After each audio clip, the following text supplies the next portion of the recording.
I will only believe a relationship is authentic if I see a real kiss between two guys in BLs. It's 2025 and I refuse to accept homophobic kisses on screen anymore. A well executed kiss not only conveys passion but so many other emotions like longing, hesitation, anger. All these emotions, if conveyed correctly through the kiss, help in progressing the storyline and also adds depth to the story. Since BLs mostly focus on the romantic relationship between two men, a good kiss becomes all the more important aspect of the series. So in this video today, let's explore 10 of my most favorite kisses and makeout scenes released so far this year. Please note that this list is not in any particular order. The kiss between Jian and Formod on the rooftop was probably the saddest and most emotional kiss I've seen in a long time. The vibe between them shifted instantly. After being stuck in a situationship for so long, Formod finally asked Jian about their status, but Jian still couldn't give him a clear answer. I get that Jian wanted to sort out his feelings for Bua first and that's why he hesitated, but Formod had been waiting for far too long. He deserved someone who wouldn't always be unsure about him. Jian kissed him to offer reassurance but it didn't help at all. It only made things more painful for Formod. Their emotions were so complex and I don't think any other kissing scene has ever captured such layered feelings so accurately. The moment Formod cried after the kiss broke my heart. Ao and Boom have proven time and time again that they always deliver when it comes to chemistry and on-screen heat. Clara has been insecure about Varich from the very start of their relationship, especially because of Varich's unusual closeness with Yota. No matter how much he tries, Clara can't help but doubt their relationship over and over again, which only pushes Varich further away. But when two people genuinely love each other and share an undeniable attraction, they can never stay apart for too long. So when Cloud let Varich comfort Yotha without making a fuss and actually giving them privacy instead of reacting out of jealousy, Varich found him incredibly hot in that moment. For the first time, he saw real growth and maturity in the man he loved and he just couldn't hold back. That kiss was intense, passionate and full of emotion, and we all know what happened after. When I really put into perspective the fact that Sir has been in love with Fu for 3 whole years, completely one-sided, makes everything about that scene hit even harder. Sir has always been so careful, holding back his intensity so he wouldn't overwhelm Fu. But then there's Fu completely unbothered by all of that, teasing him, riling him up and pushing every single one of his buttons. Sir is doing everything he can to restrain himself, trying so hard to keep his composure while Fu keeps testing his limits. All he wants is for Fu to go back to his room and sleep, but Fu has other ideas. He's curious, wanting to explore, to take things further, to return the favor from the other day. And in that scene, when Fu opens the package and hesitates for just a second caught off guard, Sir gently holds his chin, silently reassuring him. That moment lives in my head rent-free. When it comes to first kisses in BLs, this one between Thame and Po is without a doubt one of the most intense kisses ever. It's like Thame had been starving for this moment, holding back, waiting patiently, and the second they were finally alone, he couldn't resist anymore. He pounced on Po like a hungry tiger, no hesitation, no second guessing. What makes this kiss even more meaningful is knowing that Thame had wanted to do this for so long, but he held back, not wanting to seem too eager. But in that moment, he finally let go of keeping up appearances and just did what his heart had been screaming for all along. And the best part is that Po also reciprocated with equal vigor, as if he had been waiting just as long for Thame to make the first move.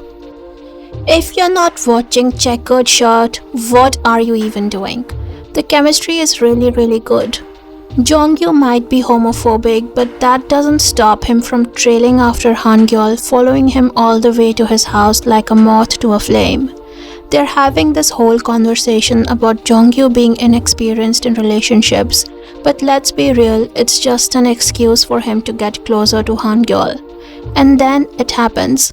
Hangyul kisses him first, but Jonghyun is not satisfied with just a tiny kiss, so they go all in, devouring each other.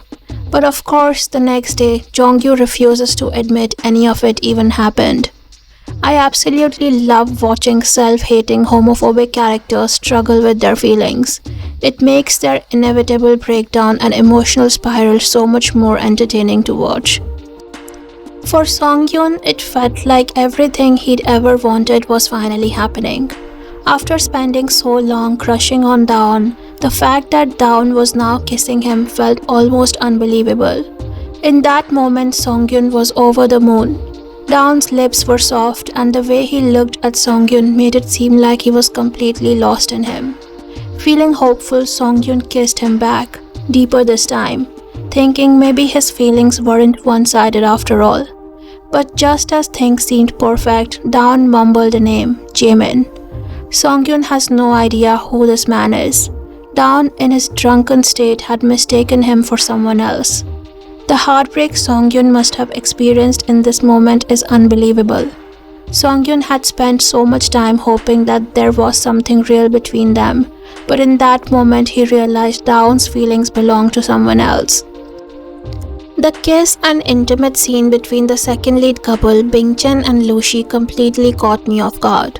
Why? Because Bingchen had seemed so deeply consumed by the loss of his beloved wife that he barely acknowledged Lucy, even after knowing how Lucy felt about him. But then something must have shifted in his mind, because suddenly it was like a switch flipped, and he went mad for Lucy.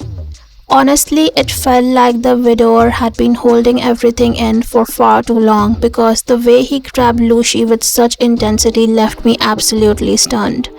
And judging by Lucy's reaction, I think he was just as shocked as I was. I really loved the second kiss between Kazuaki and Sei. It happened when Sei was leaving the hotel after spending the night with Kazuaki, but Kazuaki didn't want to let him go. Sei was putting on an act, pretending he didn't care, masking his true feelings. But Kazuaki saw right through it. The only way Kazuaki could get Sei to accept his feelings was to be vulnerable himself. And that's exactly what he did. He opened up completely, admitting that he wasn't ready to let Sei go, and that this wasn't just a one-night thing for him. Kazuaki had fallen for Sei and he wanted more time with him. This honest confession broke through Sei's walls, and in that moment, the mask he had been wearing finally fell away. The kiss between Real and Hia was just so good. They'd been friends for a long time, but Hia had this habit of constantly teasing Real, always flirting with him. He seemed to enjoy riling Real up and watching him get flustered whenever he pushed his buttons. But this time, Real didn't back down. Instead, he kissed Hia, flipping the script and taking the teasing to a whole new level. It wasn't just a reaction, it was Real's way of responding to Hia's flirting, and it completely caught Hia off guard. For once, Hia was the one feeling shy and unsettled. In that moment, Hia realized there had always been something different between them. His heart raced and the kiss stirred emotions he hadn't been able to admit before, feelings he had been suppressing for far too long. Nord's feelings for Johan seem to overflow whenever they are together, almost as if he's constantly drawn to him. Even when he was sick with fever, his need for Johan's presence didn't fade. If anything, it intensified. Despite feeling weak, Nord still reached out for Johan, craving his warmth and comfort. He wanted to be hugged, pampered, and cared for in the way only Johan could provide. When Johan kissed him, it intensified Nord's desire even more, and he requested P. Johan to kiss him even more. Their relationship is one where Nord feels safe being completely open about his feelings and desires, knowing that Johan will meet him with patience and affection. Johan in turn has a way of indulging Nord, spoiling him without hesitation. So, which one of these 10 kisses is your favorite? Let me know in the comments and subscribe for more videos like this. Bye lovelies!